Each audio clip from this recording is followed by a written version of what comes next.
Well, hey, business building warrior, welcome to Silent Sales Machine Radio. I'm your temporary host. I'll turn the microphone over to our true hosts today here in just a moment. Of course, I'm talking about the great coaches on our team, Robin Joy and Brian Olson. They do such a great job of tackling those common questions from our community. But let me set the stage a little bit today. A couple thoughts that I have, having already heard the episode that you're about to hear, and a couple thoughts and additional comments before I turn them loose. First, an introduction. If you're new around here, thanks for listening to our podcast. I think you're going to truly enjoy diving into 5, 10, 15 episodes because you're going to catch a theme around here. We love to interview the successful students who have come from our rapidly expanding community of successful e-commerce warriors from around the world. That's right. I've been doing e-commerce for 20 years. We've been coaching e-commerce success as a team. There's about 60 coaches on our team. We're coming up on 19 years, over 19 actually at this point. Almost 10,000 students coached. We're very proud of the fact that we've been doing it the right way for a very long time, helping people grow successful businesses.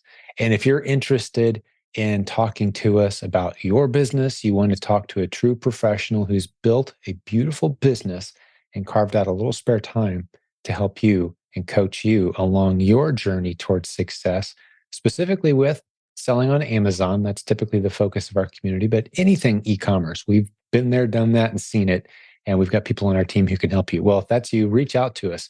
There's a link to our coaching program at silentjimdotcom. Set up an appointment, have a friendly conversation. It's a strategy session with a consultant. So even if you don't end up getting a coach or any services from us, it'll be very valuable use of your time. So get over there and fill out the calendar link, silentjim.com, click on coaching. The people you're about to meet today, of course, are two of the great coaches from our team who have been so helpful to so many students. They've actually got a team of coaches that work under them as well. That's the way we've divided our coaching program up. There's teams and coaches at different levels teaching different things. They're coaching leaders and they're also podcast guest hosts as well. We love having our coaches appear on our show and sharing what they're learning from the front lines. Because I've been doing e-commerce so long and growing a team, I don't coach very often. I'm typically bringing on higher level clients and talking at a higher level. I'm just not working so much anymore with those new students who are going through those initial steps of trying to get established. And that's where Brian and Robin are excellent. The topic that they chose today, I love. It is a topic of going to stores and getting retail shelf inventory to sell on Amazon. Is it worthwhile? Is it tedious? I don't want to do that. Yeah, no, everyone keeps talking about how great it is, but I just don't want to go there. I don't want to do that. Well, the secret is you don't have to do that to still make money from doing that. And they explain how that works today. And they'll tackle all of the maybe hesitations, reservations that you might have about that model because it can be beautifully scaled. It can become a very beautiful, boring, high profit business model. And you don't have to go to a store ever. And they really tackle this from every angle today. I enjoyed the episode very much. Something else that came to mind, though, as they were having the conversation between the two of them about retail sourcing and basically buying something at a low price in one place and selling it for a higher price in another place. Arbitrage is the term that's used in the industry. You've heard retail arbitrage, RA, retail arbitrage, or OA, online arbitrage. In our industry, that kind of means, hey, where are you sourcing your inventory? Are you getting online and buying it? Are you going to a store, getting in your car, you're buying it that way? RA versus OA. But sometimes the question pops up, hey, is this a virtuous business model or really actually even helping anybody by doing this? Is it just a matter of us making some money by providing no valuable service anywhere? Well, I can push back very hard against that. You are creating more convenience for more people than you can possibly ever imagine. And that's just the customers that you're serving who are buying the product. Because remember, we have a saying around here that I absolutely love that says it is impossible. That's a big word. I don't use it very often, but it's true in this case. It is impossible to run a profitable business without dramatically improving the lives of countless others, most of whom you will never meet. That includes your customers for sure, the convenience there, but who else are you benefiting? Give it some brainstorming thought. I think you can imagine the hundreds or even thousands of people who benefit from even those arbitrage type activities.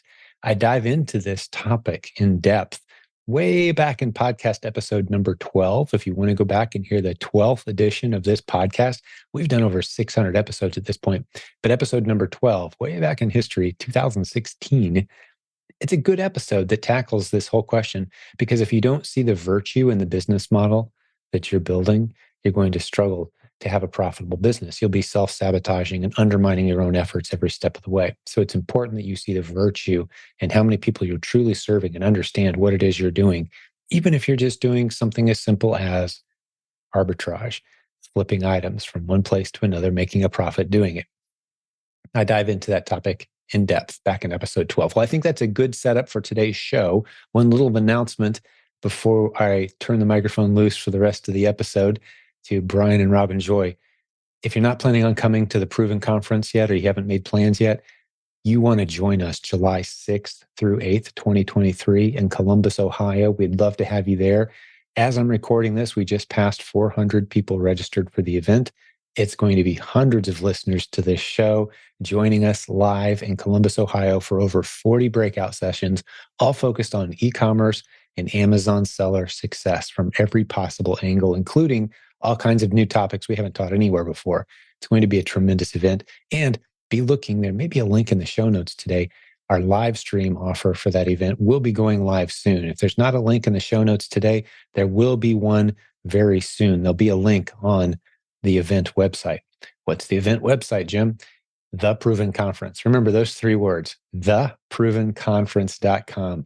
So if you're going to join us live, that's the website you need. If you're looking for live stream access, there'll be a link on that page soon if it isn't there already. Either way, we'd love for you to join. And everybody who registers for the event will get access to a private Facebook group just for event attendees and live stream attendees, where you can interact with the other heavy hitters and sold out business building warriors that love this community, as well as all the brand new people who are still kind of checking things out and seeing if this is all legit, kind of feeling their way through. We'll have a bunch of them as well. We're going to answer all your questions, no matter what level you're at. Some very high level advanced content, as well as plenty of brand new seller content for those people who say, hey, I don't know what's happening here. I don't know if this is for me. Can someone answer my questions? We got a bunch of stuff for you as well. It's a little something for everyone. If you're a business building warrior trying to use the internet creatively, you've found the right community. All right, let's jump into today's content. I'll turn the microphone over now to our guest hosts, Brian and Robin Joy. Enjoy. Welcome back to Silent Sales Machine Radio. We are your co-hosts. I'm Brian. And I'm Robin Joy. And this is Coach's Corner. We're really excited to be with you today. A great topic, I think, that everyone's going to really enjoy. Most people, anyway. Well, it's something that we haven't talked about in a while, and the community hasn't been talking about it, but we have heard a couple of podcasts recently that have been started talking about it, and we thought, geez, let's talk about retail arbitrage. Yeah. A lot of people have shied away from it, but there are things about it that could be good. Well, let's first of all take a step back from that, because I think there's as a new person coming into the group and or into the replens model or arbitrage model in general, we as a community, we tend to think of retail arbitrage as like going to the store. Right. We do distinguish retail arbitrage and online arbitrage as two different things. It's usually retail even when you're online. Right. So, but then there's online arbitrage, which everyone thinks, and the terminology in our group is, well, online. But in fact, online arbitrage is still retail arbitrage. It's just that you're not going to the store. So the differentiation there is retail usually means we're going to the store. Online means that we're shopping online only. Right. In this community, that's kind of the way the lingo has gone. So, okay. So just, I like to clear that up. Yeah. Well, tell us a little bit, Brian. You were explaining to me before. I thought it was a really good explanation. When I first started doing this, I had no idea what the word arbitrage meant. Can you talk to us about what arbitrage means? Yeah, I'm probably not the expert, but I did do a little bit of research for an upcoming project that we have. And arbitrage is probably most utilized in the financial space, like financial markets, to include currency. Currency is where I've seen it most played out, where the value of a certain currency is set in a particular market, like in a European market or even a subset of the European market, which might be different than the way it is in a Canadian market or a Mexican market or whatever. And when you find these slight differences in valuation, then you can buy it in one market and sell it in another market. And that is the arbitrage play. So, so are there other places where this happens? Absolutely. I think we were talking about it. You can do it in commodities. You can do it in other financial stocks, of course. Stocks, security. Like there are ways to do it with stocks. And then obviously what we're talking about, even wholesale, the wholesale model is an arbitrage play. Right. There's two different markets, right? You're buying it in a wholesale market and you're selling it in a retail market. And what we do in the replens model is we buy it in a retail market and resell it in a retail market, because even in those markets, there can be differences and discrepancies. Yes. Very good. Yes. Thanks for explaining that. That was, I thought, a really good explanation when you explained it to me. I kind of knew what it was, but that helped me solidify that. So we already talked about it a little bit, that we have certain lingo sometimes in this community. And when we say retail arbitrage, we're usually talking about going to the store and buying items to package and send to Amazon. And when we say online, as opposed to online arbitrage, where we're usually talking about buying from online stores or markets and having that sent to us and then packaging it and sent away, or having it sent to our prep center who packages it and sends it to Amazon. But the online purchases are very often retail as well. Yeah, exactly. Exactly right. Now, one of the things that I was thinking about, because I didn't read ahead. Yeah, I know. And so what I was covering in the beginning was actually the second point here. So I apologize for jumping the gun. But there's a lot of, I'll say, folks coming into this community who are interested in the push button approach, right? I want to buy it online. I don't want to touch it. I don't want to see it, feel it, smell it, get dirty by it, put it in a poly bag, do any of that stuff. I don't have room in my house. I don't have the time in my life. I'm not strong. I can't lift and pull things. And absolutely. It works really well for people to do that way. And there are courses in the Proven Amazon course to tell you all about that. But that actually does leave an opportunity. I've heard it even fairly recently where Jim will say something like, or other people will say, when you do that, you are limiting yourself in this business, right? Right. And in some cases, that's a known design, it's a known limit going in, right? Like, okay, I might live overseas. I might have physical limitations. There could be any number of reasons why that's okay. And that's, by design. But let's not forget, there is an awful lot of low-hanging fruit when it comes to doing arbitrage in a store, going into a physical store yourself or someone that you might know, and actually buying that product and bringing it back home. Well, there are many advantages to that. Yeah, there can be. Yeah, let's talk about that some more, Brian. Well, what do you think is the first one that stands out to you the most? Well, I was just going to say, before we start talking about that, I was just going to say, this is just one play. There are so many things that are available in this community to learn in the Proven Amazon course. So don't think that this is the only play, but we just want to talk about this as one option that we all have, or many of us have. So, yes. Yeah. So we could make a case for it. We could make a case for it. Let's see if we can make a case for doing retail arbitrage if it's available to you. I think we can. All right. And even as a former Walmart avoider, I can tell you that.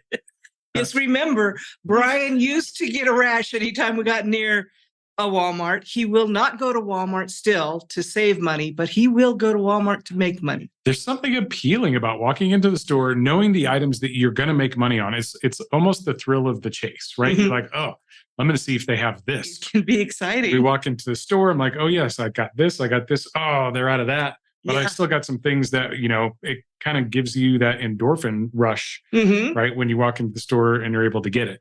And one of the major benefits of being able to walk in the store and get it is it's a quick turnaround. It's a very quick turnaround. So if I need to get a shipment in today and I don't have the stuff ordered, it's not coming in, or it got back ordered or something, and I need to get some shipments in to keep my momentum going, I can go to the store, buy it, package it, and ship it in. As opposed to when I buy it online, I got to wait a week or 10 days for it to come in, then ship it and send it to Amazon. Or if I'm using a prep center, that's what you were saying. If I'm using a prep center, I have to wait, order it, send it to them, wait some more time for them to do their shipment and send it into Amazon. So if I needed to move quickly for some reason, for any reason, then that is an option that I have to go to the store, pick it up off the shelf, package it up and send it to Amazon in a day. And this is a challenge that a lot of newer sellers face. You want to get going. You've got the money. You spent the money. And what happens is from the day that you spend it, if you're doing online only and using a prep center, from the day you spend that money to the day that the item maybe leaves the prep center on its way to Amazon could be 2 full weeks. Could be. And then very, very easily. And then we've got 3 to 5 days of transportation time. And then upon arrival, who knows how many days until Amazon gets it into a receiving status. And then even when it's in a receiving status, it could be sitting in on a truck, somewhere being delivered to a different fulfillment center. And pretty soon you could be a month from the day that you spent the money to the time frame when that product is actually in the Prime window and available for purchase by consumers. Absolutely possible. So if you don't already have a pipeline full, or you have been on vacation or been away from your business for some reason and you need to get that started again, this is an option. This is an option for you. I also like it because of the quick turnaround. You can add this on to your existing plan. So let's say it's Q4 and I'm fully outsourced. I've got a prep center and I'm doing all or most of my shopping online. Now it's Q4 and there are some things that I might like to take advantage of that are seasonal. And so I can go to the store and pick them up myself and send in a shipment in addition to whatever my normal book of business is that's happening at the prep center and create some cherry on the sundae, as they say. You are absolutely right. So just because I'm using a prep center, that doesn't preclude me from sending a shipment on my own as well, or have someone help me locally as well. So that's a good point. We talk a lot about wherever the crowds go, you should probably try and go in a different direction when you can. So, well, sometimes you'll find gold there. Right. So if everyone is doing OA because they like the no touch aspect, the no touch, which is very appealing, and we all strive to get to that point, then there might be some low-hanging fruit in the not online only world, right? Absolutely. Yeah. If everybody, if and it has become more popular, it feels like, for people to work online. And that's a valid thing. I mean, I usually do not go to the store because I can take a lot less profit if I never have to touch it, if it doesn't take my time. And a prep center can do a whole lot more of it than I can do as a human. One human. But it's also because of those reasons, sometimes there's some stuff that gets left behind. And if you're looking for things, that might be a place to look. Yes. I think that we run into this a lot with coaching clients where, for instance, a little quick story here, was working with a coaching. I know. I was working with a coaching client the other day and he said, well, I'll just kind of dive into this for a minute because it was a very sort of kismet, or, the universe had his back. God was working in mysterious ways for him, right? So the first part of this conversation is relatively short is, oh, I got laid off last Friday. And I expected to be like, oh no, like what? What are you going to do? What's the plan? And he's like, yeah, it was crazy. While I was in the meeting getting laid off, one of my former supervisors or bosses from like 2 or 3 jobs ago actually sent me a text message and said, hey, I have some temporary work for you. Would you be interested in doing, a couple of weeks worth of work? And he's like, I didn't even wait for the meeting to end where I was getting laid off. And I just replied like, yes, what do I need to do? Right. The universe was working. Everything was working out for him. And that was the first example of that. The second example of that was that he found a deal on this vending machine, a couple of vending machines, but he needed before he pulled the trigger on, purchasing them, he needed to make sure he had a place lined up to put them. The very first phone call he made, they said, yeah, we'll take both of them. Oh, this sounds amazing. I can't wait to hear this guy's story. And I didn't prep for this particular story. There were other things. Oh, this is the whole point of me telling this. his wife also has a business, and he had to go to the store to pick up some stuff for her business. While he was there, he sourced items in the store that generated enough profit that he took home with him that day that covered the expenses for the items that he was there to pick up in the first place. Oh my goodness. Right. So by the time we got to the end of this call, he was like, yeah, so I thought I'd call and get some, mindset tips. And I was like, you got all the mindset going already. Everything is working out for you. Oh, that's wonderful. Yeah, it was an awesome story. But the point is, when you go into the store, you might find things that you didn't even know existed before. Mm-hmm. Mm-hmm. Yeah, I'm really anxious to hear. I'm sure that person will eventually, if it hasn't already been interviewed by Jim, I'm anxious to hear his story. But you're right. And the point of that is sometimes when you're online, when you're just sitting behind your computer, you have no idea where to start. Right. When you're going into the store on a mission to pick something else up, you're like, oh, well, what's right next to that? Yes. What's right below that? What's right Remember, above we used to have contests early on. We would go to the store, and then we would stand in an aisle and challenge each other who can pick one without looking, who can pick one that's going to work for a replan test. Mm-hmm. And you would grab something, I'd grab something, and we'd have contests. Who would win. It's fun when you make a game of it. It is fun. And after a while, you can kind of get to know, like, oh, I bet that one's going to be good. And you pick it up, you do your verification, you're like, yep, that's going to be a moneymaker right there. Right? It's worth testing. It's worth testing for sure. Yes. Yeah. Yes, that's great. Well, again, I skipped ahead to one of the items that you're just messing it up all over the place. I don't like to know the plot line or the punchline to the joke until we get to the end, but here I am jumping ahead. Sorry about that. It's all good. We're used to you, honey. That's all right. Okay, so as long as we're on that topic, let me just spell out a couple of the other ones. While you're in the store and you're looking for the other items, or you're in the store looking for the item that you're there for, you'll discover other items. And a couple of tips. The items typically that we found that are great for in the store shopping is whatever's on the bottom shelf and whatever's on the top shelf. Absolutely. You would be surprised. When I used to go retail arbitrage all the time. Well, I would actually source it and then go to the store and pick up what I needed for my replants, right? I was forever. In fact, my sister does it for us too. She has made herself a little tool to get the things off the top shelf. And of course, getting down on the bottom shelf as well. We have a picture of our great niece who's crawling in trying to get some kind of napkins or something. Yeah, one of our former shoppers was like getting some napkins off the bottom shelf, and they were pushed all the way to the back. And so our great niece then was in there, like pulling them out. She was like 4 or 5 years old. Yeah. Anyway, the tip is the top shelf and the bottom shelf. It's the cheapest, quote unquote, real estate in the store, right? And so you will find that, and I say cheapest real estate, it's like those brands who aren't willing to pay for everything being at eye level. Doesn't mean we can't, make money on those items. Right. Absolutely.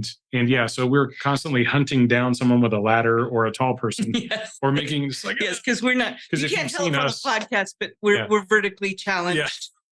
Neither one of us is that tall. Yeah. So that's true. So the other reason I think that those make good.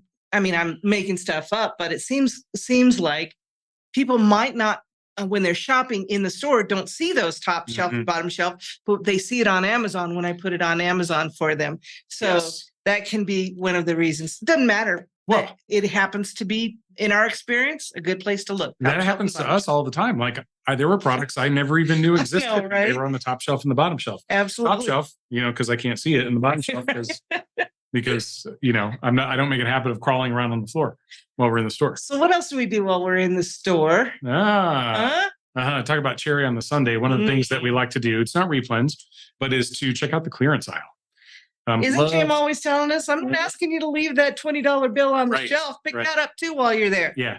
And now I'm not a fan of the clearance aisle in, let's say, a Walmart, but I am a fan of the clearance aisles in Lowe's and Home Depot. They usually put them on the end cap. I can go right over there, do a quick scan, and you take one side and I take the other. And we can knock the store out pretty quickly. Yeah. True story. And Walmart has all kinds of little tricks and stuff for finding better prices when you scan them with the Walmart app and things like that. But you can absolutely, if you're there, you can absolutely pick up some clearance items or sale items that might also be good to go into your shipment with you. While you're there making a little extra cash, just make a little extra. Made a little extra. Right? There you go. Very good. Okay. Okay. Here's another one that I think is a great one, especially if you're doing anything that has an expiration date or a shelf life on it. Yeah. When you're in the store, you can actually look at the expiration date before you purchase it. Sometimes with like in the grocery category or some of the beauty categories, pet food. Yeah. There are different items that need expiration dates, and they need to be a certain amount out in order to send them into Amazon FBA. Well, when you order those online and have them delivered to you, then you haven't looked at you can't see the expiration dates. You get whatever they put in the box. It could have been the newest or the oldest. If it's not a good expiration date, or if you can return it, if you can't, it's a problem. So that is one thing when I'm doing things that need expiration dates. I do like going to the store so I can see it first and grab only the ones that I want. Yeah, there are still some items that are in that have shelf life that play well in the OA space. Teas, maybe coffees, something like that. Coffee less, I suppose, but have long expiration dates. They have a longer expiration date. Spices, other types of things that canned food, not canned, but they put them in foil packs these days. Those kinds of items that have a little bit longer shelf. They're shelf stable. We'll get back to the show in just a moment, but I have to tell you about a coaching program that's been around for about 19 years. It's coached almost 10,000 e-commerce business building warriors. It's got a team of about 60 coaches who are not only great teachers with tremendous hearts who love their students, but they're all succeeding at the business strategies that you hear taught on this show. If you haven't figured it out yet, I'm talking about our coaching program. There's a link at silentjimdotcom.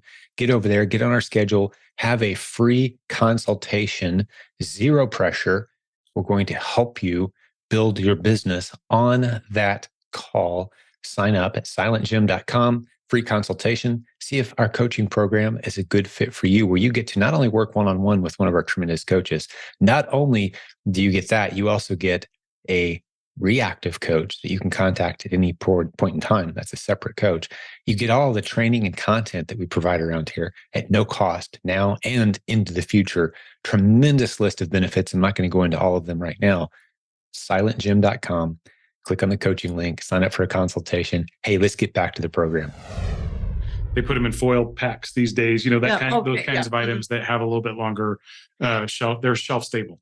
So I was going to bring up too, interestingly enough, when we were doing a lot of retail arbitrage, we were doing a lot in the grocery category. We still do, but we were doing a lot in the grocery category, almost exclusively at the time. But we were going to the store ourselves before we had other people doing it for us. And we were surprised at how many things on the shelf are already expired by months, sometimes even long times. Sometimes, and this is, one of our shoppers just telling us, when she moved, she said, I got to get these stores retrained. You got to get all that expired inventory out of there. So they are forced to put new inventory in there. And how do you do that? I'll tell you how you do it. Okay. Give us a trick. Asked and answered. Okay. What you do is you go ahead and buy it. Like, even if it's expired, if you just put it back on the shelf, nobody's going to know. I mean, you might be able to hunt down the store manager or whatever, but what we like to do is buy it, clear the shelf, and then check it out, and then take it right over to customer service and return it. And then you get your money back right away. And guess what? They don't put it back on the shelf. Anything in most cases, anything that's a food item, right? They don't put it back on the shelf. So you have basically helped them out too. And it is crazy how many, I was wondering how many items we were buying that were already expired, and I didn't even know. Right, for ourselves. We started doing this. I know. I never used to look. Now I always look, even when I'm buying for myself. Another tip here that we've learned is the larger stores, the Targets, Walmarts, Kroger's, whatever, they actually have third-party vendors who take care of large portions of that store in terms of stocking the product. So let's say there's a Nabisco aisle. They could have a Nabisco rep come in, and Nabisco is the one who is rotating that stock, ordering new product. and stuff like that. So when you see someone like that in the aisle, yes, is this what you were going to say? Oh, I was gonna ask you, what else can we do if we know that? Yeah. When you see that person in there stocking the shelf, well, you can walk up to them and introduce yourself and see if they might develop a relationship and see what might come of that. That's right. That's what Jim would do, develop a relationship. Yes, absolutely. That's a great thing to do. And we've done that before and found and actually developed a friendship and relationship with one of those people that we still know today. So that was great. And there's a lot of interesting stuff. There's, if you notice, like usually a Pepperidge Farm has their own people, Vortman Cookies has their own people, and there are other, I would say, larger or let's say conglomerates that have multiple brands. They'll go in and take care of service at least multiple brands. Yeah, so they'll go in and do that. And so often they try to blend in because they don't want to be asked questions. Right. Right. Right. But you can walk up to them, and if it's the person who's like, if you're asking like, hey, where's the soy sauce? And they're like, I don't know. Yeah, I don't work here. That's the person you want to talk to. Right. Okay, well, what is it you're stocking right now? Let's talk about that, right? Yeah, he can tell you what day they get restocked. He can tell you about any shortage, or she. Yes, in our case, that one relationship I was just talking about was a she. Is a she. And she told us, when they were getting restocked and how much they keep in the back room compared to how much they keep in the front. Also, there was one, actually, it was a different rep, might have been in Nabisco.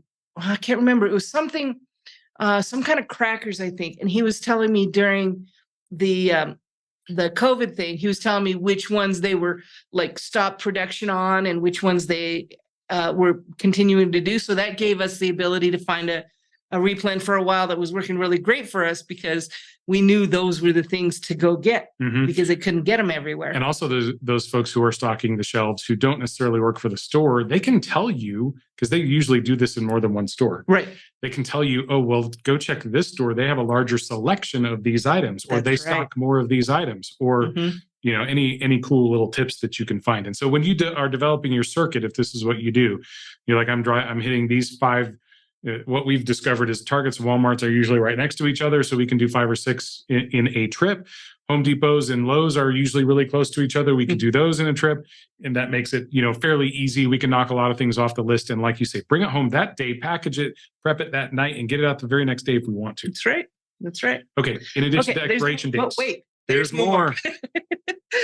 Well, what would you say in addition to expiration date would be a benefit of buying it in the store? Oh, what's really great feeling is when you're going to get your things and you have, I'm going to get 5 of these and 7 of those and, however many they have of those. And as you're walking down the aisle, you realize, oh, that has been out of stock for weeks. And and I've given up on it. And all of a sudden, there it is. It's back again.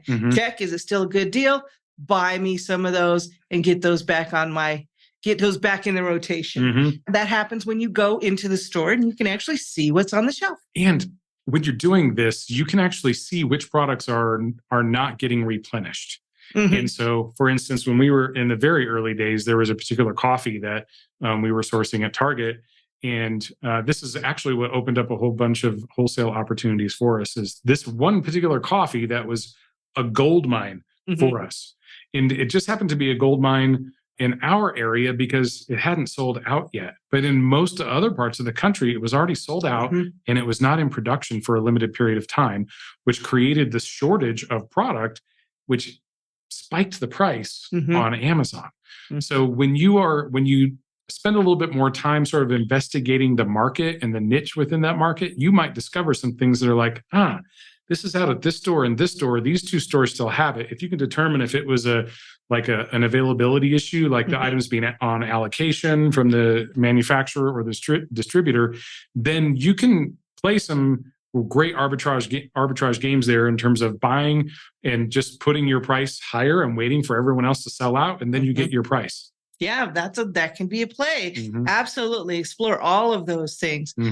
Okay, so here's one of the things that I get. Did we hit most of those? Did we do packaging? Is that you just? The other thing when you can see expiration dates, it's good to go in the store and look. The other thing is packaging. You can inspect the packaging and make sure it's good packaging. When you're ordering it online, sometimes it gets beat up in the box. They send the box that's too big and put 3 of them in a huge box, and then they break, or they aren't they aren't sealed right, or those light cardboard packages get crunched on the corners. When you go into the store, you can inspect that package before you purchase it. You won't have to return it because you've already inspected it before you put it in your bag.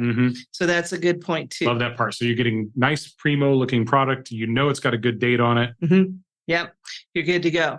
All right. So here's an argument that I get sometimes. They're not an argument, just a pushback, is that I really can't do the shopping myself. I am either not in an area that has these stores available to me, or I just am not physically able, or I don't have the time to do those things. Does that count me out of retail arbitrage? I don't think so.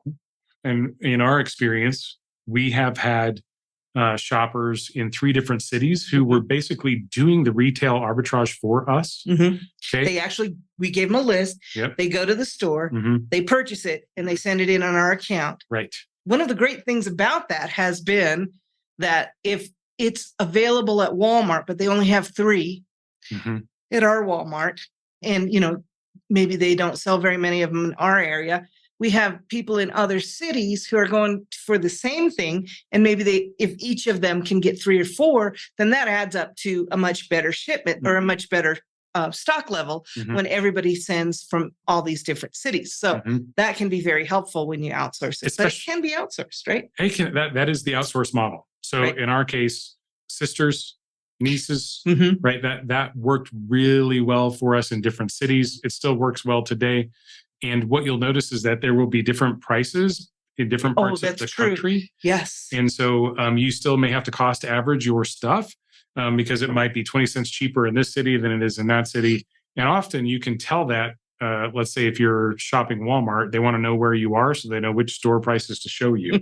So if you put in, a depressed area of the country, you're going to see a different price than you would see in San Diego or Orlando or something like that. True. And the other thing is the taxes are different in different cities. So you will save some money there if you have, depending on how you strategically place your shoppers. And certain flavors of items, food items, drink items, certain variations or ethnic foods will vary depending on that. Even in the main stores like a Walmart or a Target will vary depending on which part of the country that you're in. And what we love about the other thing that you get to take advantage of, which we didn't put on this list, but I'm going to inject it here, is that you can take advantage of the regional stores. And frequently the regional stores carry sizes and flavors and or package combinations of these products that national stores of the same national brands that you would find at Walmart and Target, but they carry the different flavors and sizes that you can't get at Walmart and Target, only in these regional stores. That's right. They're packaged by those national brands for these regional stores sometimes. Right. And it's because the culture in the different areas will dictate which flavors sell well and which ones don't. And so a flavor that sells really well in Miami probably doesn't sell that well in Maine or in Seattle, right? Okay, so let me just interrupt you because you gave our secret away. People think, I know they don't believe it.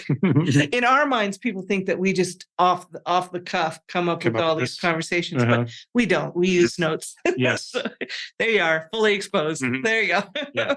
But this can absolutely be outsourced. And there's a great example of how to do that. You can even outsource it in your own city.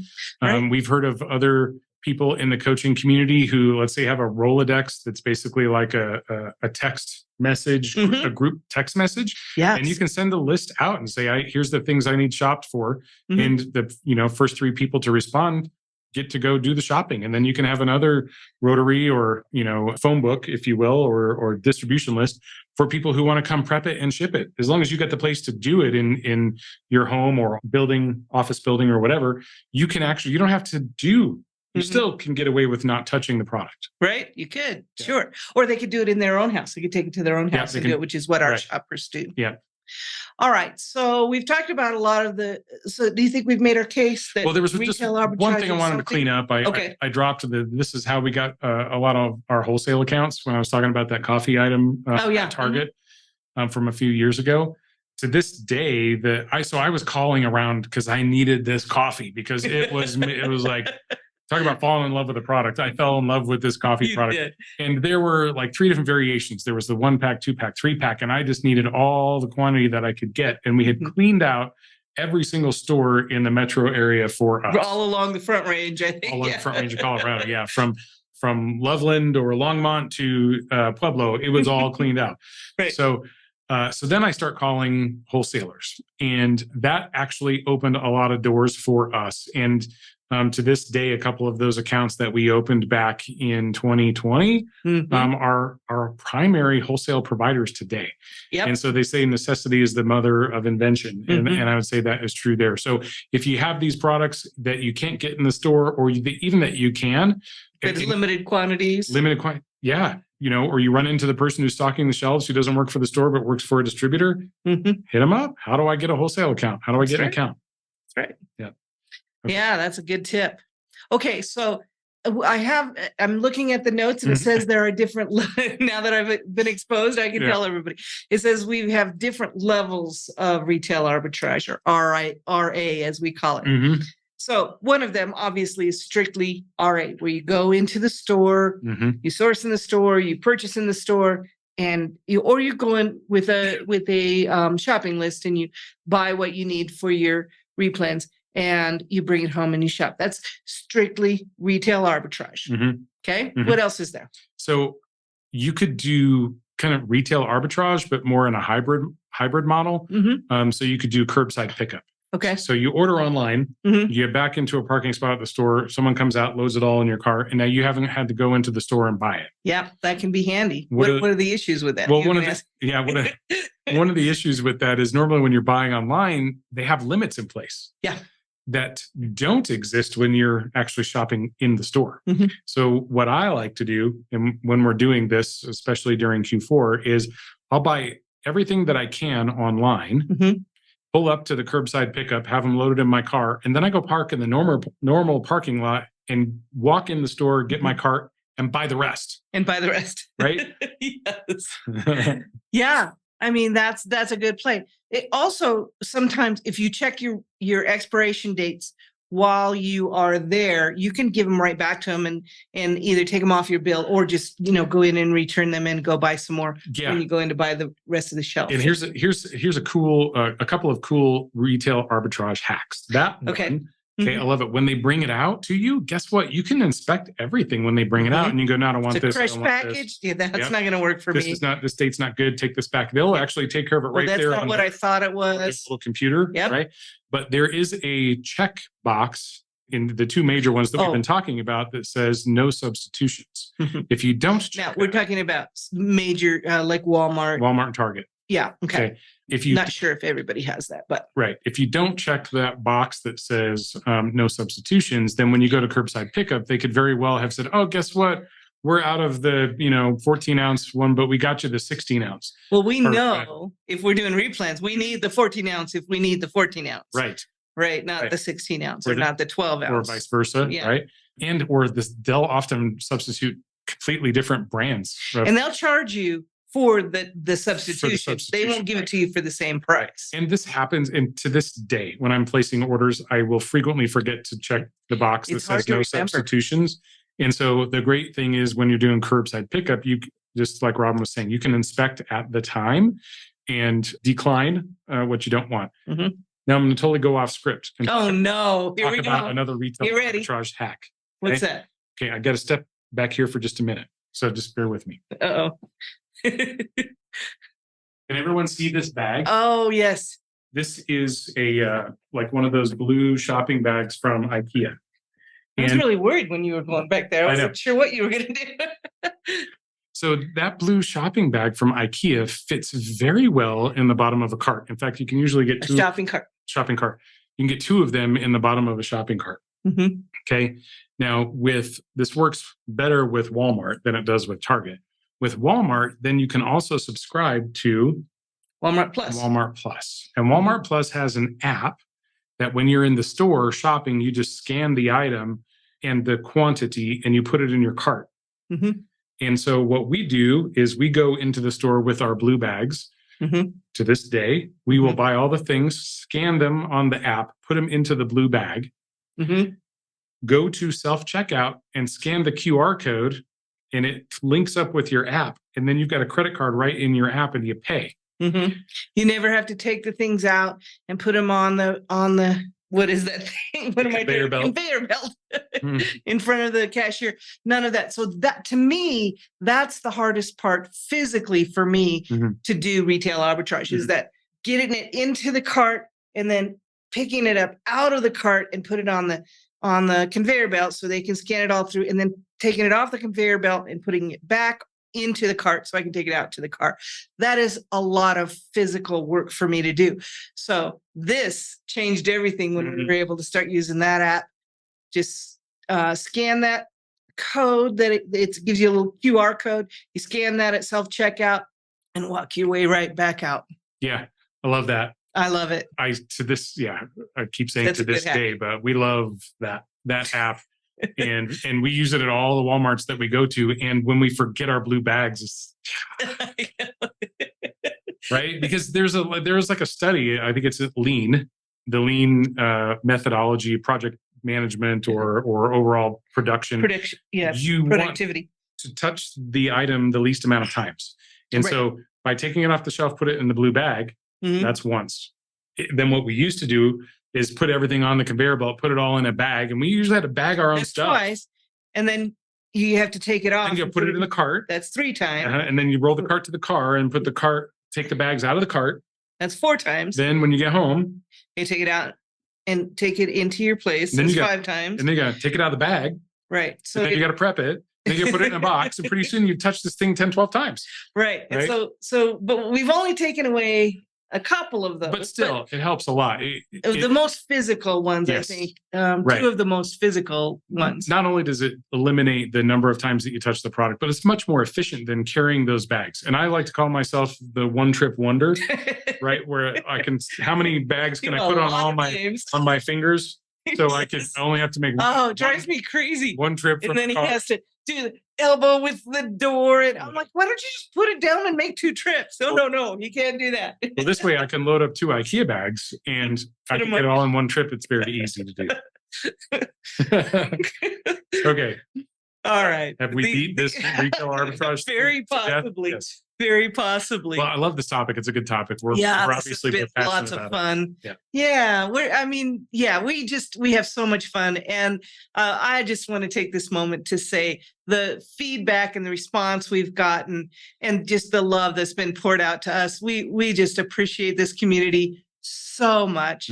And we just have a ball doing this. And we're just so privileged to be able to, get on here and be goofballs. We are grateful, and truly it is our pleasure to do this. Absolutely. And with that, how do you solve that problem? What problem are we trying to solve? Any of them. Any of them? How do you solve that problem? Test more replens. Test more replens. All right. Thanks, everyone. Talk to you soon. Bye-bye.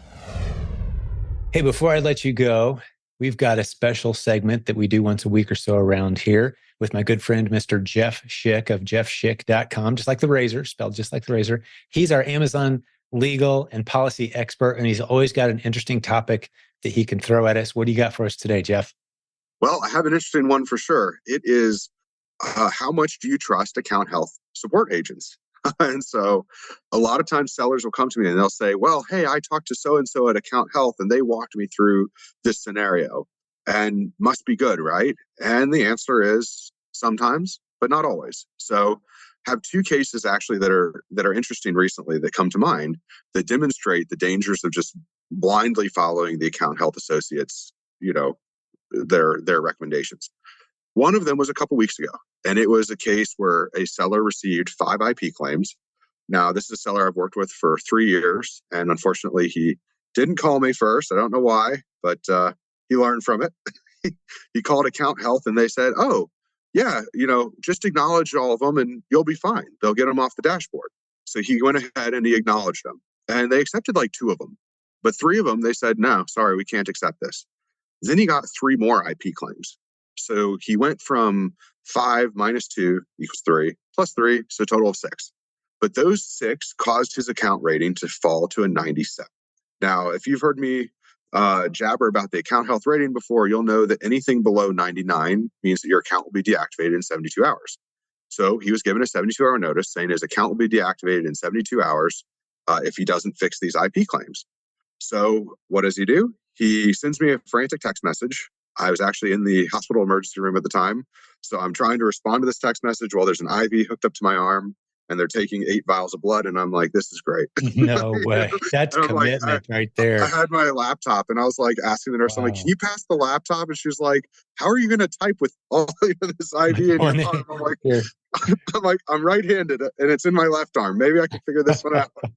So I pulled out my, my trusty laptop and I started logging in. And I looked and I asked him, I go, hey, well, how come all 6 of these say that you acknowledged the violation? And he goes, oh, well, I talked to Account Health and they said to do it. And I said, okay, but that's not the right answer. He goes, yeah, clearly not, because if you click on all of the acknowledgments, it says we can't accept the acknowledgement because you've acknowledged too many violations. So I was like, oh, that's interesting. That's new. I've never seen them come back and be like, we can't accept your acknowledgement because you've acknowledged too many in the past. So it forced him into submitting appeals, which of course is what we would have done from the beginning anyways. So knowing that he was an N97, I knew he needed 3 points to get his account, not deactivated within 72 hours. So, quickly scanned the list, found one of them that I knew that we'd worked with the rights owner before.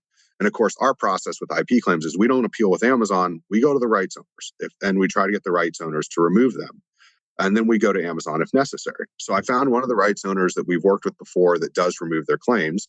And so we reached out to him. We said, hey, need you to take care of this. This is, 4:00 on a Friday. Need you to take care of this immediately, And luckily they replied back, sure, it's been retracted.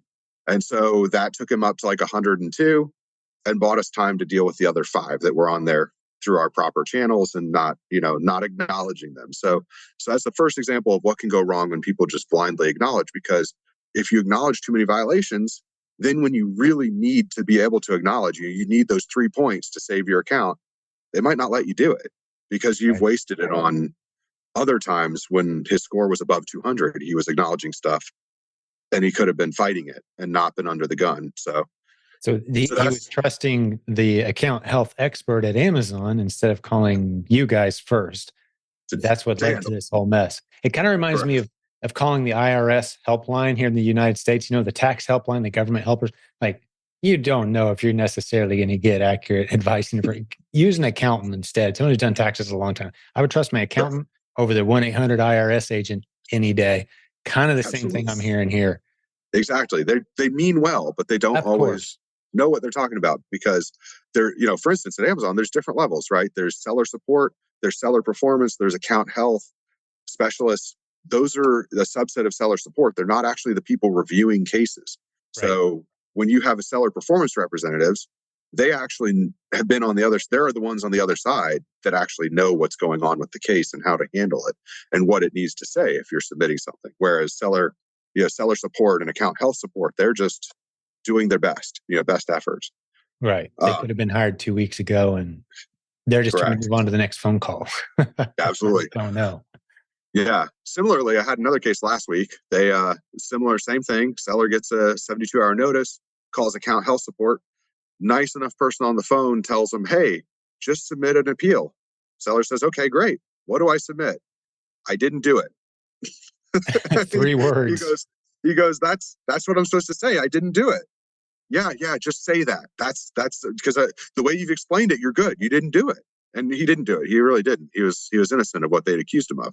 And so it was just, the computers flagged it incorrectly. So he puts it in. I didn't do it. Submit appeal.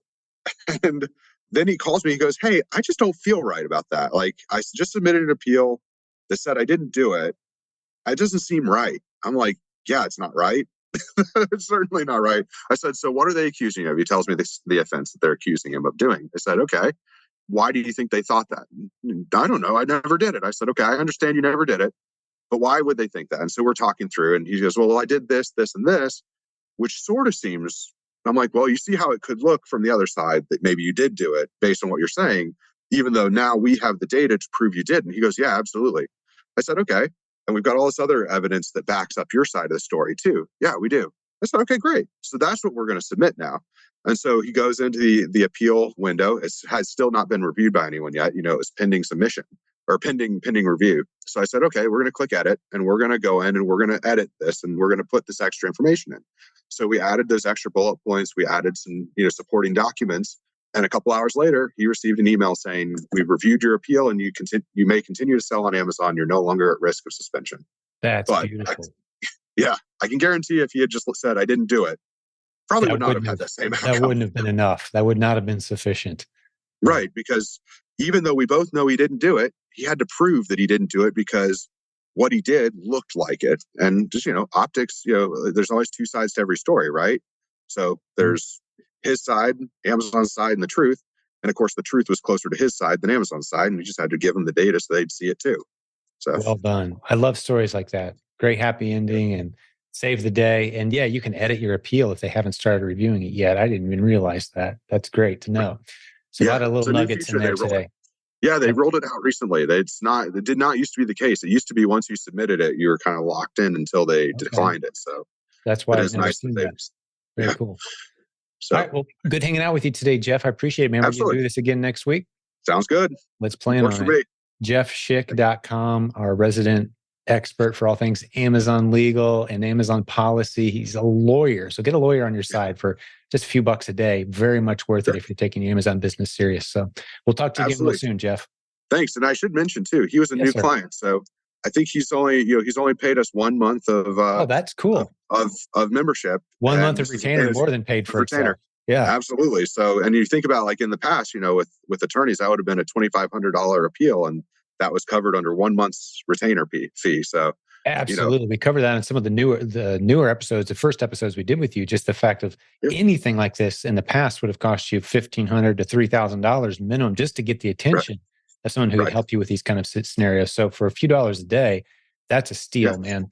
Awesome. Correct. All right, we'll talk to you next week. Sounds good. Thanks, you. Buddy. Bye then. Bye.